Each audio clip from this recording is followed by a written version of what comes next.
Краткое содержание предыдущей серии. Мы выехали из Якутска в Усть-Неру. Наш путь пролегал по трассе Колыма с 2 паромными переправами.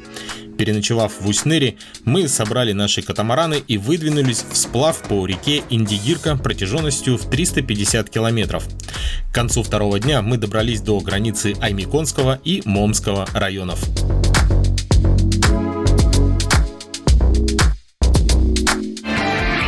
Испытано на себе. За сегодняшний день мы прошли 64 километра, и мы находимся на границе Момского района. Если, например, сейчас я нахожусь еще в Аймиконском, и здесь 19:00, то сейчас я уже нахожусь в Момском районе, и здесь уже 20 часов, 8 часов вечера. За эти 2 дня и чуть более 100 километров пути у нас происходило знакомство с Индигиркой. Я был на сплаве впервые, и мне, как человеку активному, было непривычно сидеть долго на одном месте. Конечно, мы двигались вниз по реке с незабываемыми пейзажами, но фактически на катамаране вы постоянно сидите на гермомешке, и в первые дни я привыкал к этому положению. Все ближе мы подходили к Индигирской трубе и шли по достаточно спокойной воде, но тем не менее, на второй день мы встретились с небольшим порогом. Мы расслабленно сплавлялись, прижав друг к другу катамараны, и на горизонте появился порог. Мы расцепили катамараны, и я только успел включить камеру на руке. Но, если честно, было не до нее. Особо не мог предсказать, как ведет себя катамаран, как нужно будет балансировать. Да что там говорить, к этому времени мы своей командой только более-менее научились одновременно грести. Поэтому крики вперемешку с нервным смехом нарушали тишину реки. Правый борт, идем, Петя. Мы боком встали. Правый борт.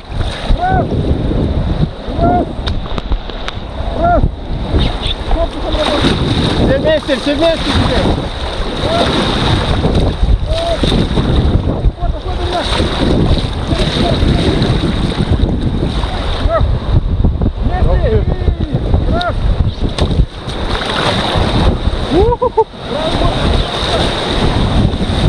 Правый борт больше! Мотор упал. Левый борт!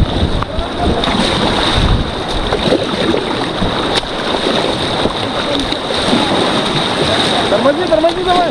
Левый борт, больше! Мотор! Левый борт!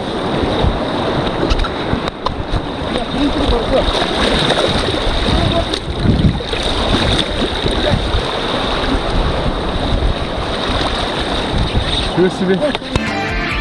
Испытано на себе. Ну что, наступил вечер, очередной вечер нашего путешествия, сплава по реке Индигирка. И сегодня мы в честь того, что пересекли границу Момского района, вот такой вот у нас красивый лагерь сегодня. Уже вечереет, и вот эти гирлянды очень красиво смотрятся, особенно после пары дней без благ цивилизации, если так можно сказать. То есть сегодня такой у нас будет праздничный ужин.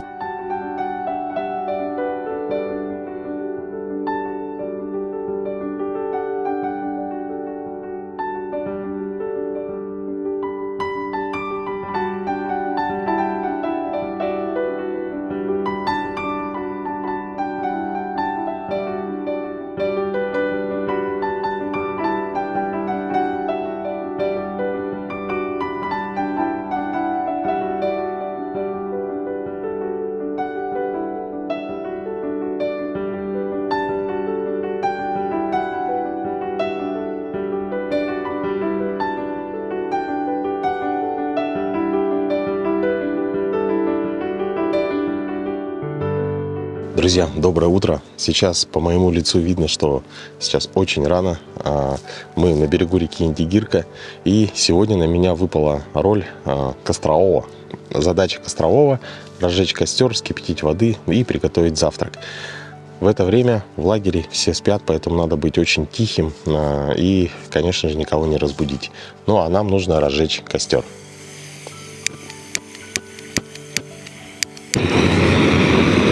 Самое главное – это тишина.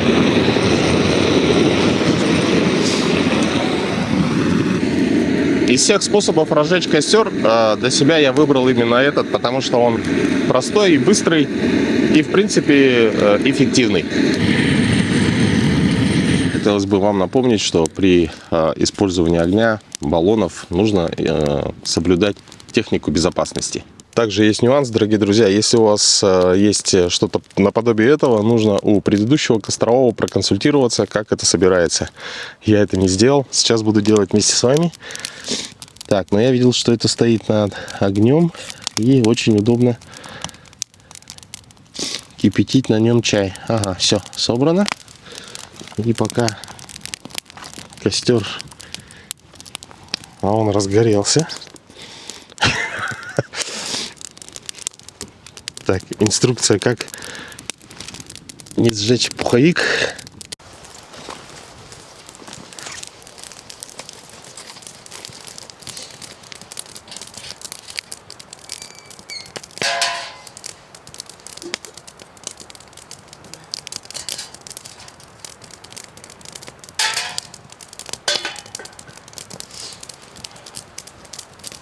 Ну, в целом, первая часть задачи кострового выполнена. Костер горит, вода кипятится. Сейчас нужно еще подготовить более крупные полежки. Друзья, когда вы собираете дрова, то есть нужно учитывать, в каком месте вы находитесь. Если это вот такое не очень посещаемое туристами место, то у вас нет дефицита в дровах. Тут есть и топляки, есть и хворост в лесу. Ну, а если вы едете, допустим, куда-то отдыхать в популярное туристическое место, и, ну, такой дикий кемпинг, да, если так можно сказать, то, конечно, лучше, может быть, даже брать дрова с собой, чтобы не мучить себя поисками. А у нас, вот видите, уже подготовленный заранее ствол и вот такая большая ветка. Вот, это кино.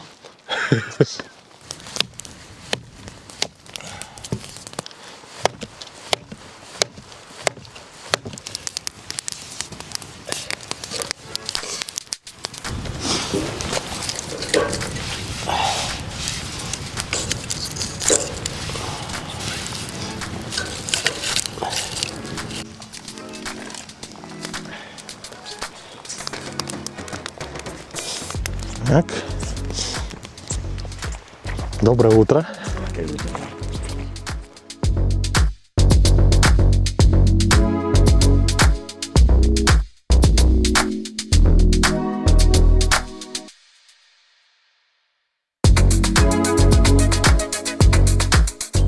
Ну а сейчас, друзья, мы с вами сварим кофе.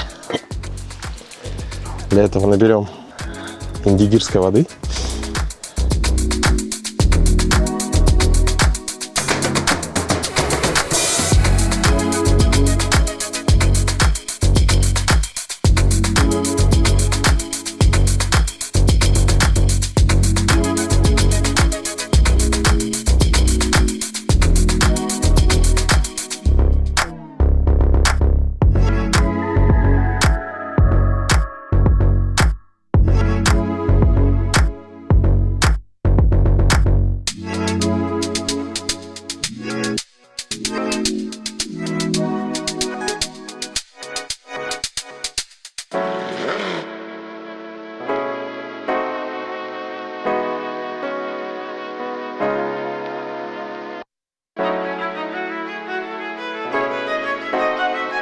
У нас сейчас появилось время для кофе, потому что, когда мы пользовались паяльной лампой, мы разбудили наших соседей.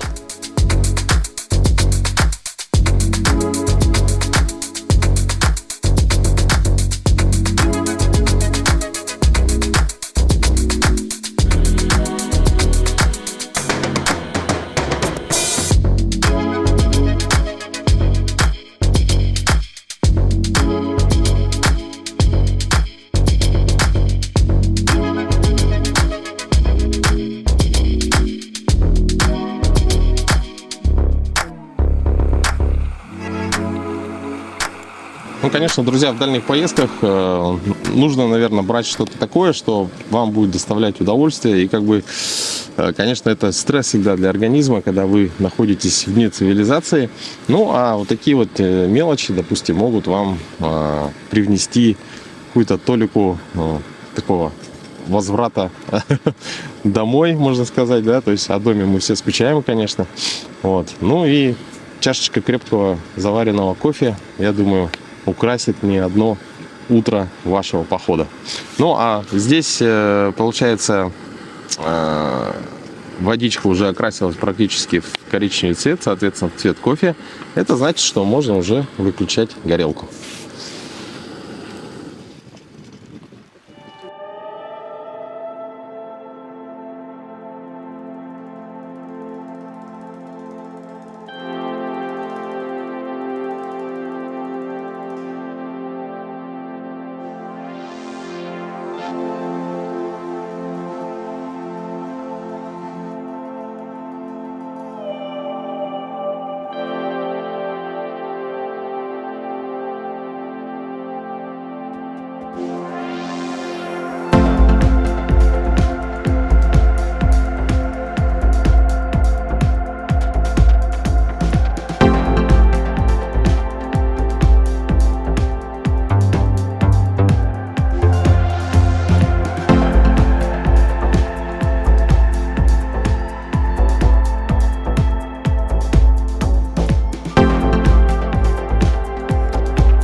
Сегодня третий день нашего сплава, мы вновь на реке, загрузили катамараны, это уже становится как обыденность, то есть, в принципе, каждый знает, что делать. Вот. И напомню, что мы пересекли границу Момского района, и здесь уже Индигирка становится более такая, как сказать, волнительная. Волны, впереди нас ждут еще перекаты и знаменитая Индигирская труба. Вот. Ну, по крайней мере, постепенно мы привыкаем к сплаву, к хождению с веслами. Самое главное — это работа в команде. Как видите, друзья, сейчас этот день нас встретил таким достаточно сильным ветром, который мы наблюдали еще вчера вечером. Вот. Плюс добавляются волны. И ветер, когда дует против хода нашего движения, то скорость наша снижается достаточно сильно, но тем не менее течение реки нас подхватывает, и мы все равно идем к своей цели. Также можем на реке наблюдать большое количество мусора. Это ветки, стволы деревьев. Это означает, что уровень воды в верховьях поднимается и с берегов сносит все, что может плавать. Так. Хорошо. Хорошо. Потихоньку. Так, давай я сзади толкну. Друзья, ну что, мы прибыли на речку. Здесь приток Индигирки, и мы будем ловить рыбу. Да, такая кристально чистая вода.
Всю эту красоту мы увидели на устье реки Иньяли. Мы порыбачили, пообедали, подкачали катамараны и снова отправились в путь. Конечной целью сегодняшнего дня был поселок Тюбелях, где нас ждала цивилизация, сотовая связь, баня и ночевка в комфортных условиях. Проплывающие мимо пейзажи были настолько красивы, что порой пробегали мурашки по коже. Величественные горы, скалы, бурное течение Индигирки, киселяхи, украшающие вершины. Любование всем этим могло нарушить только появление сотовой связи. Все поспешили связаться с родственниками и сообщить, что все в порядке. Непосредственно перед поселком есть порог, но мы не успели закрепить наши камеры, поэтому полностью погрузились в нарабатывание практики прохождения порогов на катамаране. Но я больше переживал за лодку, которая появилась за нами, как только мы прошли пороги. Судя по траектории прохождения, это были не местные, так и оказалось, парни шли с Уснеры.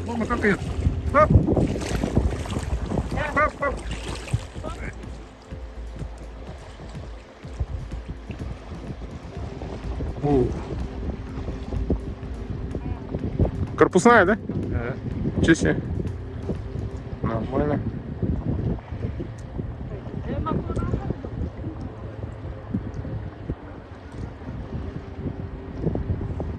Вау, туристы, мы прям в шоке. Возьмете со мной. Море даже не поедем.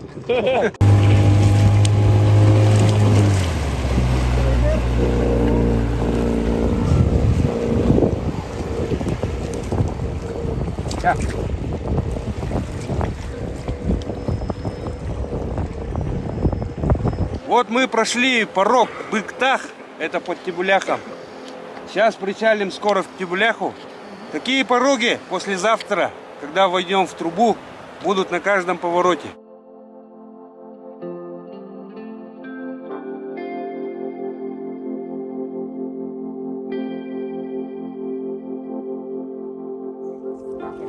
Левый борт, достаем.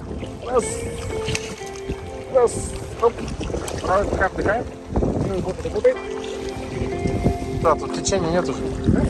Все вместе. Раз. Раз.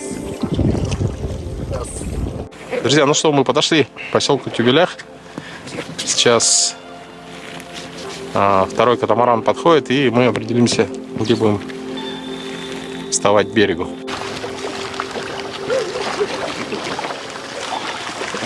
Нашого коллеги. Была куда-то волонтера?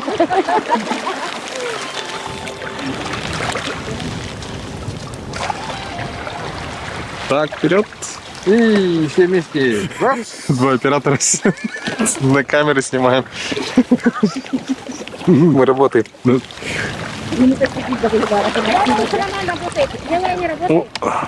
Ура! Ой-ой-ой, там скандалит.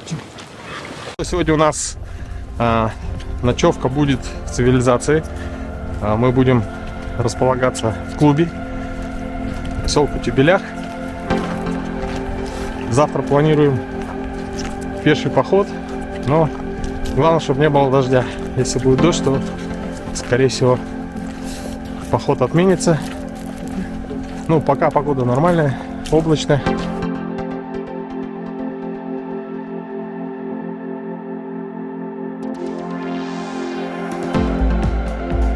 Ну что, друзья, у нас очередное утро, и сегодня мы выдвигаемся в пеший поход. Для этого нам нужно пересечь реку, и далее нас ждет 30 километров пути, в течение которых мы познакомимся с природой Момского района.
Друзья, сейчас у нас небольшой перекус, привал. Прошли мы 1/3 пути. Ну и, конечно, на берегу вот этой живописной горной реки попить горячий чай, посидеть, послушать интересные истории.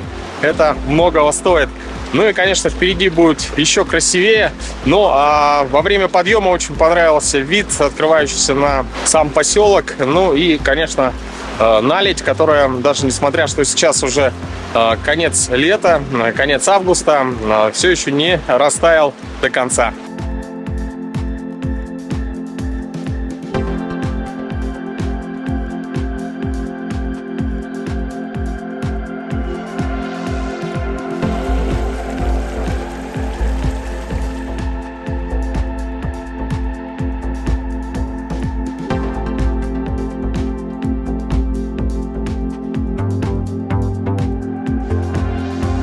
Друзья, что такое пеший поход? Это когда ты выдвигаешься пешком на своих двоих. Причем я обычно привык двигаться на автомобиле, либо на моторной лодке.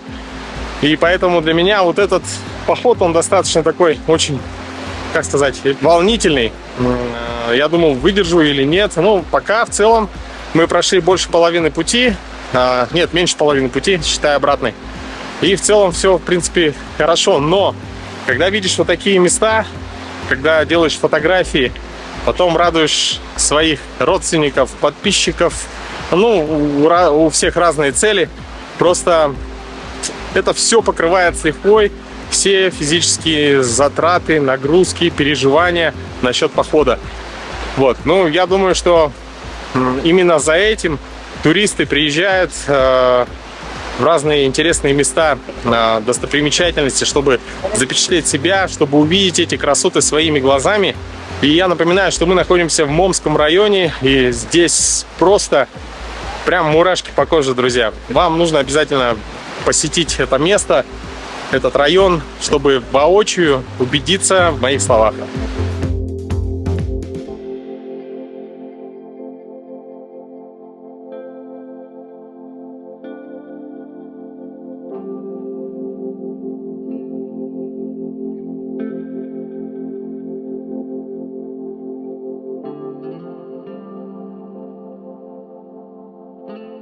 Мы сейчас вышли на трассу, сделали ее в прошлом году, то есть обновили, можно сказать, момский асфальт.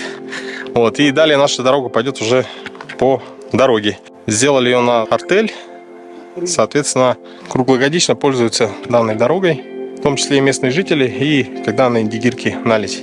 Дорога, по которой мы сейчас двигаемся, имеет такую достаточно долгую историю еще советских времен.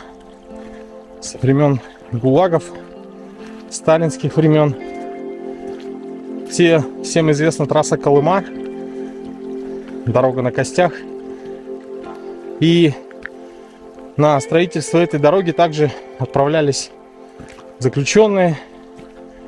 И целью было пробить дорогу до Хану, далее на север, для того, чтобы перевозить золото, пушнину, мясо. Затем, я могу ошибаться, это я со слов местных жителей вам рассказываю, в 90-х годах тоже пытались ее обновить. И вот буквально в прошлом году прошли 2 бульдозера в одну и в другую сторону. И, соответственно, сейчас мы по этой дороге поднимаемся на перевал. Вот такая вот история. То есть можно сказать, что эта дорога такой младший брат Колымской трассы. И оленеводы здесь в окрестностях находили инструменты, которыми она делалась. В 70-е годы это были даже тачанки. Ну а также можно найти ломы, кайло и так далее. Впереди серпантин. Это еще запланированная часть нашего маршрута, но время уже около 5 вечера, поэтому, чтобы по светлу вернуться обратно, нам предстоит, наверное, здесь остановиться и развернуться.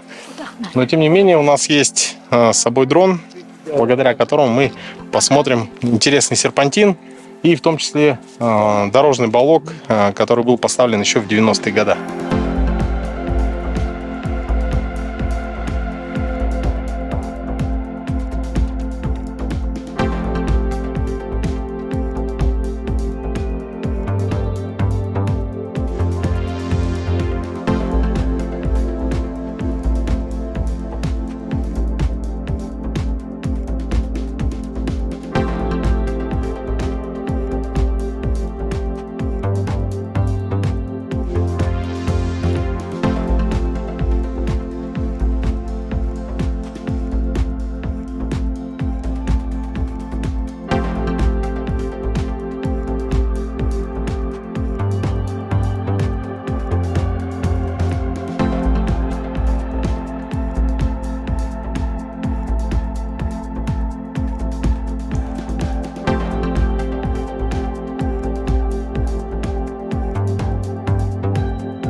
Друзья, мы находимся в Момском районе, и у нас пеший поход. Мы прошли на данный момент около 12 километров, и сейчас самое время подкрепиться. Но, допустим, когда идешь пешком, нужно как можно меньше вещей брать с собой. Соответственно, допустим, можно пожертвовать, допустим, горелкой, газовым баллоном и так далее. Для этого, для того, чтобы перекусить горячей, хорошей, вкусной едой, нам потребуется только вот такое специально подготовленное, уже готовое блюдо, в частности свинина с фасолью. И вот такой вот пакет, который как бы ничем не отличается от обычного пакета, но тем не менее он нам позволит разогреть нашу пищу для того, чтобы нам было вкуснее ее кушать. Ну и чтобы для чистоты эксперимента мы уже один раз заливали сюда воду в одном из выпусков передачи «Испытывал на себе», но сейчас хотелось бы залить не чистую воду, а попробовать. Вот мы находимся сейчас на дороге, которую сделали еще во времена ГУЛАГа, и вот здесь есть такая лужица, просто обычная вода, даже с какой-то пленкой немножко, и с помощью этой воды мы сейчас разогреем нашу еду. Самому интересно узнать, как это получится. По инструкции нужно залить вот по этот уровень, то есть совсем немного.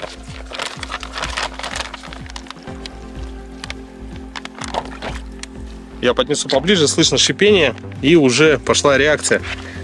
Опускаем туда наш паёк с помощью специальной клейкой ленты. Таким образом ее заклеиваем. Уже достаточно горячо держать пакет. Температура при работе внутри может доходить до 100 градусов. В общем, оставим пакет. Давайте здесь где-нибудь. Он уже горячий. Мы можем видеть, наблюдать, что он надулся. И нужно подождать минут 15, 10-15 минут. Ну и, друзья, сейчас мы прямо здесь решили попробовать, что будет, если разогреть сразу два пакета в одном обогревочном.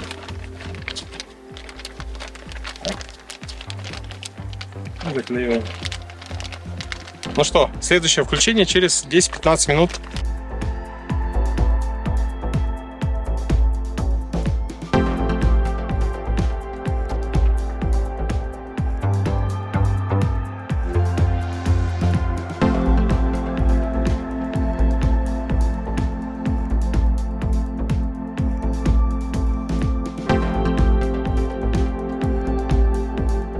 Друзья, ну что, как видите, такие чудесные моменты прям появляются в течение сегодняшнего дня. Сейчас подошли на оленеводы с оленеводческой общины Тихон. И по традиции, я думаю, что уже, может быть, станет такой доброй традицией. Как помните, на слете оленеводов я пробовал сесть верхом на оленя. Это у меня не получилось, но я думаю, с лошадью все будет нормально. Чуть-чуть подровняли стремя.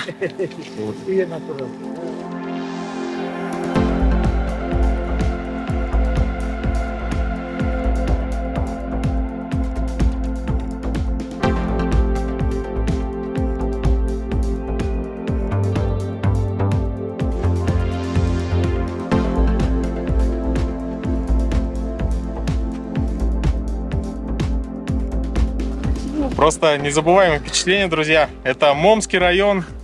И лошадку как зовут? Полчас. Спасибо. Друзья, ну что, напомню, что мы просто взяли воду с дороги и разогрели наши сухпайки. Давайте откроем тот, в котором два. Если они нагрелись, то остальные точно нагрелись. Остается только открыть, взять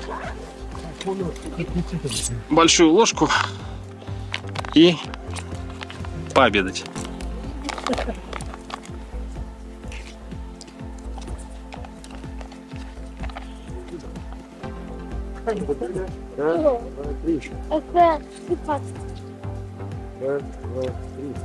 Очень вкусно. И все хорошо разогрелось. Ну, друзья, напомню, что Данные сухпайки и разогреватели пищи беспламенные вы можете приобрести в магазине «Пятая империя» по адресу Пояркова, 23 этаж. Друзья, еще одна, как бы сейчас прямо я вот об этом подумал. То есть эти пакеты можно использовать как мусорные. Они очень прочные, крепкие. И в них вот это все, что вы поели, можно слить остатки воды. Причем нагреватель греется еще где-то около получаса, по-моему. То есть можно еще погреться, если это происходит зимой. Все.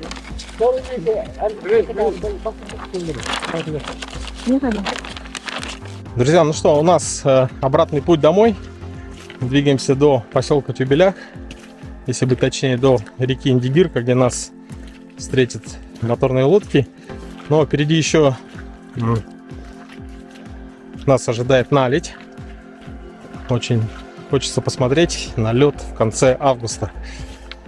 Вот. И, кстати, оленеводы, которых мы встретили на лошадях, они сказали, что буквально через... нам нужно было пройти километра 2-3, и там обитает медведь. Вот. Это подтвержденный факт. Здесь по дороге мы видели только следы небольшого медведя. Но, тем не менее, эти места дикие, малонаселенные, и туристов тут... туристов, Леня, здесь практически не бывает, да? Ну да. Вообще, от слова вообще. Можно сказать, что такой эксклюзивный тур у нас. И хотелось бы, пользуясь случаем, кстати, поблагодарить туристический клуб «Аян» за предоставленную возможность, также администрацию Момского района. Просто незабываемые впечатления. И причем это еще у нас только половина нашего маршрута. И самое интересное нас ждет впереди. Это Чемалгинская труба, Индигирская труба, как ее называют в народе. Зимой она тоже очень коварная. Там постоянно выходят наледи, большие грузы, автомобили застревают, замерзают в воде. Через каждые 50 километров там находятся специальные обогревочные пункты. Вот. И нам предстоит пройти ее летом на катамаранах. Причем я бы сказал, что если, допустим, оценка данной трубы 4 балла из 6, то, учитывая подготовку наших участников, всех нас, я вообще в первый раз на сплаве, будет, мне кажется, очень интересно. Сам сейчас вот про это рассказываю и достаточно сильно волнуюсь. Вот, ну, нужно жить сегодняшним днем, моментом. Сейчас мы спускаемся по для тайги очень хорошей дороге. Она твердая, местами немного, конечно, мягкая, но тем не менее скорость у нас достаточно хорошая. Наша задача до темна постараться попасть в поселок. Там, кстати, мы уже договорились, немножко расскажем про памятный знак, который открыли буквально вчера. И он также связан, ну, не напрямую, конечно, но тем не менее с нашим маршрутом. Вот, все это ждет вас впереди, поэтому не переключайтесь, оставайтесь с нами.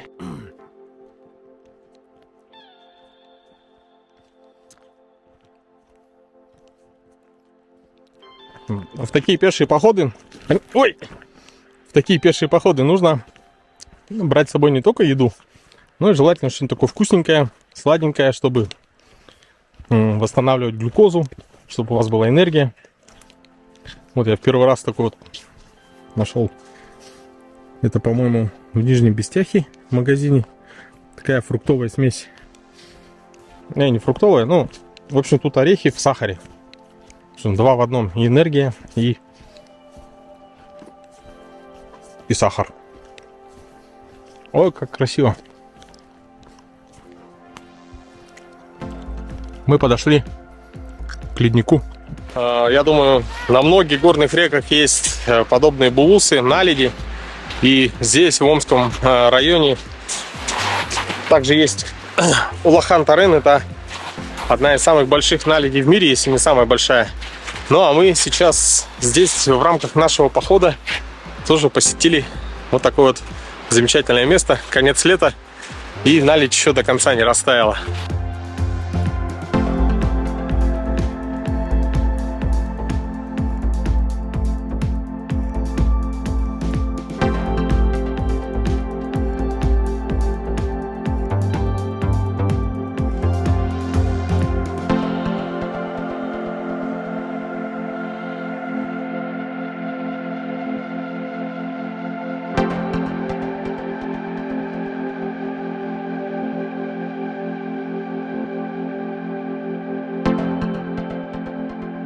Учитывая то, что это был радиальный поход, мы возвращались по другому маршруту, поэтому уже затемно вернулись уставшие, но очень довольные в поселок Тюбелях. Сергей Владимирович Обручев сплавился по реке Индигирка, доплыл до местности Ан, в которой вы проплывете.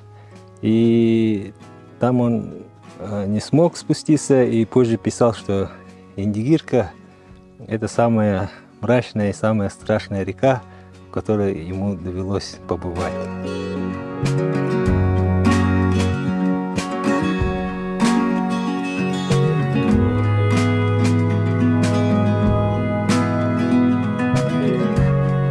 В ближайшем выпуске передачи «Испытано на себе» на канале Якутия-24 смотрите продолжение сплава длиной в 350 километров по Индигирке.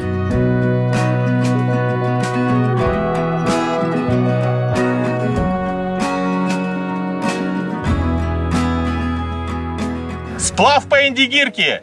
Испытано на себе! Испытано на себе.